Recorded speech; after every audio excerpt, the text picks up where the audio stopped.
ஈழ விடுதலை போராட்டத்தில் 40,000க்கும் மேற்பட்ட மாவீரர்களை இழந்திருக்கிறோம். எமது மாவீரர்கள் வரலாற்றின் உச்சத்தை தொட்டு நிற்கிறார்கள். ஒவ்வொரு மாவீரனின் வாழ்வும் சாவும் தமிழினத்தின் விடுதலை நோக்கியதாகவே அமைந்திருந்தது.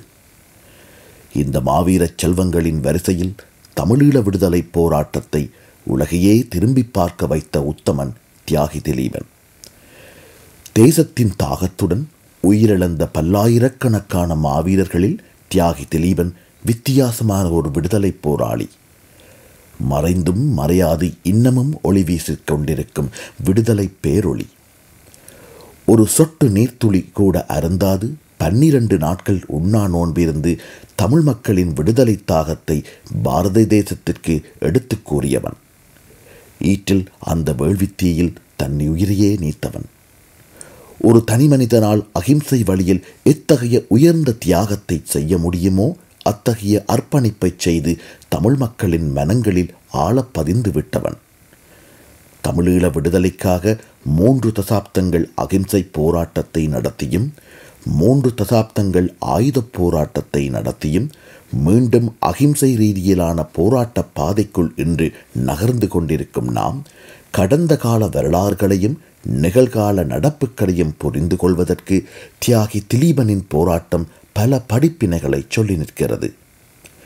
மாறி மாறி ஆட்சிக்கு வந்த சிங்கள தேசத்தின் பிரதிநிதிகள் உண்மையான பௌத்தர்களாக இருந்திருந்தால் நாம் போராட வேண்டிய தேவையே எழுந்திருக்காது என்று தலைவர் பிரபாகரன் அவர்கள் கூறியதைப் போல இந்தியாவின் அன்றைய அரசு உண்மையான காந்தி தேசத்தின் பிரதிநிதிகளாக இருந்திருந்தால் திலீபனின் உயிர் அன்று பிரிந்திராது. அந்த மகத்தான தியாகம் வீண் போயிராது.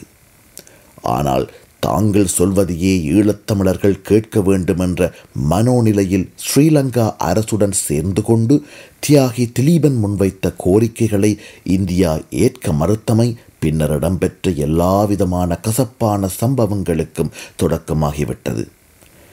இந்திய தேசத்தின் ஒரு பகுதியில் ஈழத்தமிழர்களின் உடன்பிறப்புகளான தமிழக சொந்தங்கள் வாழும் வரை இந்திய வல்லரசு என்பது ஈழத்தமிழ் மக்களின் பாதுகாப்பு கவசமாகவே தனது வரலாற்று வகிபாகத்தை அணிந்திருக்க வேண்டும்.